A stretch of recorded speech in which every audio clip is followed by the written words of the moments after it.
It's 1975. You're staring at a beige metal box called the Altair 8800. To make it do anything, you flip tiny switches and wait for blinking lights. By the end of this video, you'll see how those same design habits translate into practical value today, helping you cost optimize, automate, and reason more clearly about Microsoft 365, Power Platform, and Azure systems. Fast forward to today, you click once and Azure spins up servers, runs AI models, and scales to thousands of users instantly.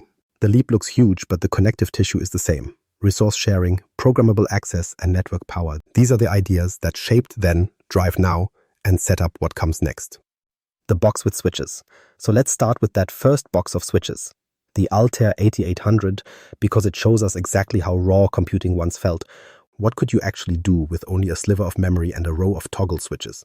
At first glance, not much. That capacity wouldn't hold a single modern email, let alone an app or operating system. And the switches weren't just decoration, they were the entire interface. Each one represented a bit you had to flip up or down to enter instructions. By any modern measure, it sounds clumsy, but in the mid-1970s, it felt like holding direct power in your hands. The Altair arrived in kit form, so hobbyists literally wired together their own future. Instead of booking scarce time on a university mainframe or depending on a corporate data center, you could build a personal computer at your kitchen table. That was a massive shift in control. Computing was no longer locked away in climate-controlled rooms. It could sit on your desk. Even if its first tricks were limited to blinking a few lights in sequence or running the simplest programs, the symbolism was big. Power was no longer reserved for institutions. By today's standards, the interface was almost laughable. No monitor, no keyboard, no mouse. If you wanted to run a program, you punched in every instruction by hand. Flip switches to match the binary code for one CPU operation, press enter, move to the next step. It was slow and completely unforgiving. One wrong flip and the entire program collapsed. But when you got it right, the front panel lights flickered in the exact rhythm you expected. That was your proof the machine was alive and following orders. That act of watching the machine expose its state in real time gave people a strange satisfaction. Every light told you exactly which memory location or register was active. Nothing was abstracted. You weren't buried beneath layers of software. Instead, you traced outcomes straight back to the switches you'd set. The transparency was total, and for many it was addictive to see a system reveal its thinking so directly. Working under these limits forced a particular discipline. With only a few hundred bytes of usable space, waste wasn't possible. Programmers had to consider structure and outcome before typing a single instruction. Every command mattered, and data placement was a strategic decision. That pressure produced developers who acted like careful architects instead of casual coders. They were designing from scarcity. For you today, that same design instinct shows up when you choose whether to size resources tightly, cache data, or even decide which connector in Power Automate will keep a flow efficient. The mindset is the inheritance. The tools simply evolved. At a conceptual level, the relationship between then and now hasn't changed much. Back in 1975, the toggle switch was the literal way to feed machine code. Now you might open a terminal to run a command, or send an HTTP request to move data between services. Different in look, identical in core. You specify exactly what you want, the system executes with precision, and it gives you back a response. The thrill just shifted form. Binary entered by hand became JSON returned through an API. Each is a direct dialogue with the machine, stripped of unnecessary decoration. So in one era, computing power looked like physical toggles and rows of LEDs. In ours, it looks like REST calls and service endpoints. What hasn't changed is the appeal of clarity and control, the ability to tell a computer exactly what you want and see it respond. And here's where it gets interesting. Later in this video, I'll show you both a working miniature Altair front panel and a live Azure API call side by side, so you can see these parallels unfold in real time. But before that, there's a bigger issue to unpack. Because if personal computers like the Altair were supposed to free us from mainframes, why does today's cloud sometimes feel suspiciously like the same centralized model we left behind? Patterns that refuse to die. Patterns that refuse to die often tell us more about efficiency than nostalgia. Take centralized computing. In the 1970s, a mainframe wasn't just the biggest machine in the room, it was usually the only one the entire organization had. These systems were large, expensive to operate, and structured around shared use. Users sat at terminals, which were essentially a keyboard and a screen wired into that single host. Your personal workstation didn't execute programs, it was just a window into the one computer that mattered. That setup came with rules. Jobs went into a queue because resources were scarce and workloads were prioritized. If you needed a report or a payroll run, you submitted your job and waited, sometimes overnight. For researchers and business users alike, that felt less like having a computer and more like borrowing slivers of one. This constraint helped accelerate interest in personal machines. By the mid-1970s, people started talking about the freedom of computing on your own terms.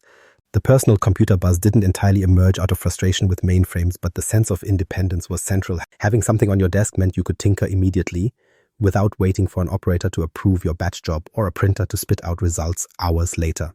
Even a primitive Altair represented autonomy, and that mattered.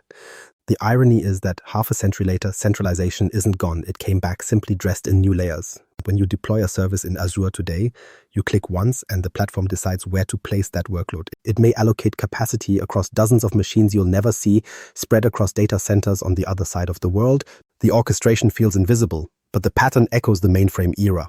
Workloads fed into a shared system, capacity allocated in real time, and outcomes returned without you touching the underlying hardware. Why do we keep circling back?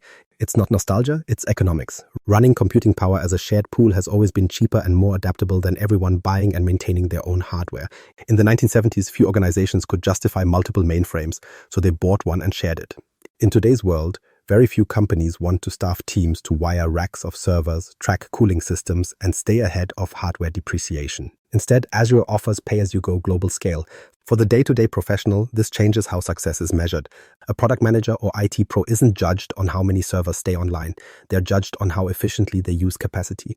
Do features run dependably at reasonable cost? That's a different calculus than uptime per box. Multi-tenant infrastructure means you're operating in a shared environment where usage spikes, noisy neighbors, and resource throttling exist in the background. Those trade-offs may be hidden under Azure's automation, but they're still real, and your designs either work with or against them. This is the key point. The cloud hides the machinery, but not the logic.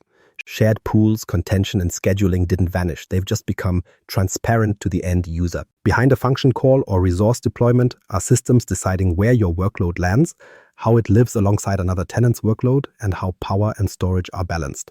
Mainframe operators once managed these trade-offs by hand. Today, orchestration software does it algorithmically. But for you, as someone building workflows in Microsoft 365 or designing solutions on Power Platform, the implication is unchanged. You're not designing in a vacuum. You're building inside a shared structure that rewards efficient use of limited resources. Seen this way, being an Azure customer isn't that different from being a mainframe user, except the mainframe has exploded in size, reach, and accessibility. Instead of standing in a chilled machine room, you are tapping into a network that stretches across the globe. Azure democratizes the model, letting a startup with 3 people access the same pool as an enterprise with 30,000. The central patterns never really died. They simply scaled. And interestingly, the echoes don't end with the architecture. The interfaces we use to interact with these shared systems also loop back to earlier eras, which raises a new question. If infrastructure reshaped itself into something familiar, why did an old tool for talking to computers quietly return too? The terminal renaissance. Why are so many developers and administrators still choosing to work inside a plain text window when every platform around them offers polished dashboards, AI copilots, and colorful UIs? The answer is simple. The terminal has evolved into one of the most reliable, efficient tools for modern cloud and enterprise work. That quiet scrolling screen of text remains relevant because it does something visual tools can't: give you speed, precision, and automation in one place. If you've worked in tech long enough, you know the terminal has been part of the landscape since the 1970s. Back then, text interfaces were the only way you could interact with large systems. They were stripped down, no icons, no menus, just direct instructions. When personal computers popularized graphical interfaces in the 1990s, the command line briefly felt like a relic. The future looked like endless windows, buttons, and drag and drop. But over time, the divide between GUIs and terminals clarified. Graphical interfaces win for discoverability, while terminals win for precision and repeatability. That trade-off is exactly why the terminal quietly staged its return. Look at how people work in cloud environments today. Developers move code with Git commands every day. Admins write PowerShell scripts to batch process changes that would take hours by hand. Azure engineers use CLI tools to provision resources because typing a single command and watching it run beats waiting for a web portal to load page after page of options. And in this video, I'll show you one of those moments myself, an Azure CLI call that provisions a resource in seconds. Watch the output stream across the terminal, complete with logs you can trace back line by line. That's not nostalgia, it's direct evidence of why the terminal survives. Consider a practical example. Imagine your team generates the same report for compliance every Monday. Doing it by hand through menus means lots of repetitive clicks, multiple sign-ins, and human error if someone misses a step. With a short script or a scheduled flow, the work compresses into one reliable task that doesn't care if it runs 10 times or 1,000 times. This is where the terminal links back to the earlier era. When the Altair forced you to flip physical switches with absolute clarity, there was no room for wasted motion. Scripted commands live in the same spirit, No wasted steps, no guesswork, just instruction and outcome. The attraction scales with complexity. Suppose you're rolling out hundreds of policies across tenants in Microsoft 365 or setting up multiple environments in Azure. Doing that by hand in a dashboard means navigating through endless drop-downs and wizards. A script can cut that process to a single repeatable file. It saves time, ensures accuracy, and allows you to test or share it with teammates.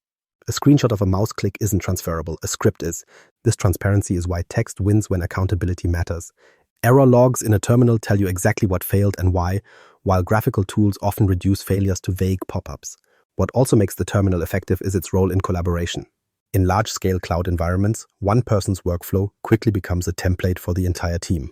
Sharing a text snippet is easy, portable, and fast to document. If the team wants to troubleshoot, they can run the exact same command and replicate the issue, something no slideshow of GUI clicks can reliably achieve. That shared language of text commands creates consistency across teams and organizations. This doesn't mean the graphical layer is obsolete. GUIs are excellent for learning, exploration, and visualizing when you aren't sure what you're looking for. But once you know what you want, the terminal is the shortest path between intention and execution. It offers certainty in a way that icons never will. That's why professionals across Microsoft 365 Power Platform and Azure keep it in their toolkit. It matches the scale at which modern systems operate. So the terminal never truly disappeared. It evolved into a backbone of modern systems. AI copilots can suggest commands and dashboards can simplify onboarding, but when deadlines are tight and environments scale, it's the command line that saves hours. Which leads to a deeper realization. Tools matter, but the tool alone doesn't determine success. What really carries across decades is a type of thinking, a way of translating complex ideas into clear, structured instructions. And that raises the question that sits underneath every era of computing. What human skill ties all of this together, regardless of the interface? People and the hidden soft skills. Success in computing has always relied on more than tools or interfaces. It's shaped by how people think and work together. And that brings us to the human side of the story, the hidden soft skills that mattered in the 1970s and still matter when you're building modern solutions in Microsoft 365 Power Platform or Azure today. For the Altair hobbyist, the main challenge wasn't wiring the hardware, it was translating an idea into the smallest possible set of steps the computer could understand. Every instruction had to be broken down, mapped in binary, and entered manually. That process sharpened the ability to move from vague thoughts to strict flows. What survived over the decades isn't the switches, it's that discipline of turning intention into structure. On the surface, today feels easier. You can spin up a connector in Power Automate, pull in an SDK, or let an AI suggest code on your behalf. But the core dilemma hasn't disappeared. Do you actually know what you want the system to do? Machines, whether Altair or Azure, can only follow the instructions you give them. AI-generated code or a workflow template often falls apart when the underlying intent isn't clear. It's a reminder that power doesn't replace precision, it amplifies it. This is where systems thinking remains the real differentiator. It's not about syntax, it's about seeing connections, boundaries, and flows. If you've built a business process in Power Platform, you know dragging shapes onto a canvas isn't enough. The job is making sure those shapes line up into a flow that reliably matches your goal. The exercise is the same one someone with an Altair went through decades ago. Design carefully before execution. Collaboration makes the challenge even trickier. In the 1970s, dozens of users shared the same mainframe, so one poorly structured job could affect everyone. Now, global teams interact across tenants, regions, and services, and a decision in one corner can ripple through the rest of the system. That makes communication as critical as technical accuracy. You can't just build, you have to explain, document, and make sure others can reuse and extend what you've delivered. Often, the real problem isn't in the compute layer at all, it's in the human layer. We've all seen what happens when a workflow, script, or pipeline gets built, but the documentation is scattered and no one can track what's running or why. The servers hum without issue, yet people can't find context or handwork off smoothly. That's where breakdowns still happen, just as they did when stacks of punched cards got misfiled decades ago. So when conversations turn to future skills, it's tempting to focus entirely on hard technical abilities, new coding languages, frameworks, or certifications. But those are the pieces that change every few years. What doesn't change is the need to model complex processes, abstract where needed, and communicate intent in a way that scales beyond yourself. These are design habits as much as technical habits. Writing for the Altair forced developers into that mindset. Building for the cloud demands it just as much. And if anything, modern tools tilt the balance further toward the so-called soft skills. The barriers that used to block you, installing servers, patching systems, building features from scratch, keep shrinking. Managed services and co-pilots absorb much of that work. What can't be automated is judgment, deciding when one approach is more efficient than another, articulating why a design matters, and collaborating effectively across boundaries. That blend of clarity, structure, and teamwork is what underpins success now. Here's one simple and immediate way to practice it. Before you build any automation this week, stop for 1 minute, write a single sentence that defines your acceptance criteria, and choose one metric you'll measure, like minutes saved or errors reduced. That quick habit forces precision before you even touch the tool, and over time it trains the same kind of systems thinking people once relied on when they had nothing but switches and blinking lights. Computing may have come a long way, but the timeless skill isn't tied to syntax or hardware. It's about shaping human intent into something a machine can execute and making sure others can work with it too. And once you see that pattern, it raises a new connection worth exploring. The way interface design itself has traveled full circle, from the rawest toggles to the APIs that power nearly everything today. From switches to APIs. From here, the conversation shifts toward how we actually tell machines what to do.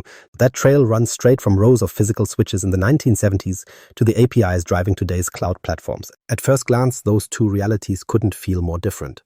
One was slow, physical, and manual. The other is remote, automated, and globally distributed. But underneath, the same exchange is happening. A precise instruction goes in, something measurable comes back out. Back on the Altair, the switches weren't decorative. They were the most literal form of a programmable interface. Each position, up or down, directly controlled a bit flowing through the CPU. Metaphorically, you can think of those switches as the earliest style of API call. The programmer expressed intent by setting physical states, pressed a button, and got the machine to respond. Primitive, yes, but clear. The distance between human and hardware was almost non-existent. Over time, that raw clarity was wrapped with more accessible layers. Instead of flipping binary patterns, people typed commands in BASIC. Instead of raw opcodes, you wrote print or if, then, and let the interpreter handle the translation. Later, the command line stepped in as the next progression. And now, decades on, REST APIs dominate how we issue instructions. The request-response loop is fundamentally the same. You declare an intent in structured form, the system executes, and it delivers a result. The wrapping changed, but the contract never really did. When you send a modern API call, you're still doing conceptually what those early hobbyists did, just scaled to a wildly different level. Instead of one instruction toggled into a register, you fire off a JSON payload that travels across networks, lands in a data center, and orchestrates distributed services in seconds. The scope has exploded, but you're still asking the system to follow rules, and you're still waiting for a response. On the Altair, loading even a small routine by flipping switches could take significant time. Each instruction demanded precise attention. Today, a single API request can provision virtual machines, configure storage, wire security, and stream confirmation in less time than it once took to punch in a few opcodes. If you want, you could even demonstrate this side by side. Watch how long it takes to toggle just one short instruction sequence on a panel, then watch an Azure API spin up entire resources in the span of that same moment. It's a visual reminder of scale built on the same roots. Where the two diverge most is visibility.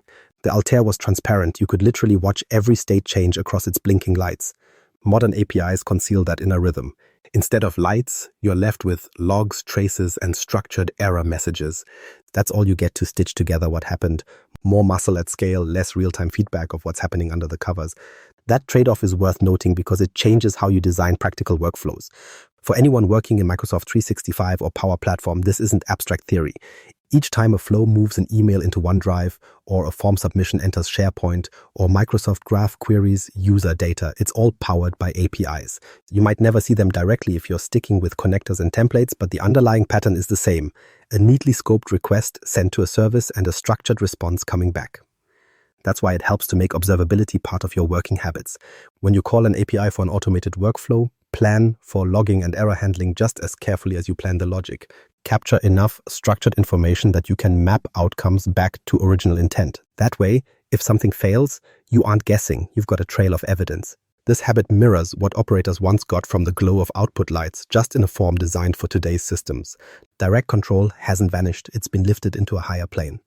The progression from physical toggles to scriptable APIs didn't erase the underlying loop, it amplified it. A single human command now drives actions across systems and continents, and that progression sets up the bigger reflection we've been circling throughout. When you zoom out, computing hasn't been a straight line away from the past. It's been a series of returns, each loop delivering more scale, more reach, and more of the human layer on top, which leads naturally into the final question. What does it mean that half a century later, we find ourselves back at the beginning again, only with the circle redrawn at global scale? Decades later, what we see isn't escape but adaptation. Azure and Microsoft 365 tools aren't distant echoes of mainframes. They are reimagined versions, scaled for today's speed and reach. The cycle is still here, only bigger, more flexible, and embedded into daily work. Here are 3 takeaways to keep in mind. 1. Constraints create clarity. 2. Centralization returns for efficiency. 3. Systems thinking still wins. Try this challenge yourself.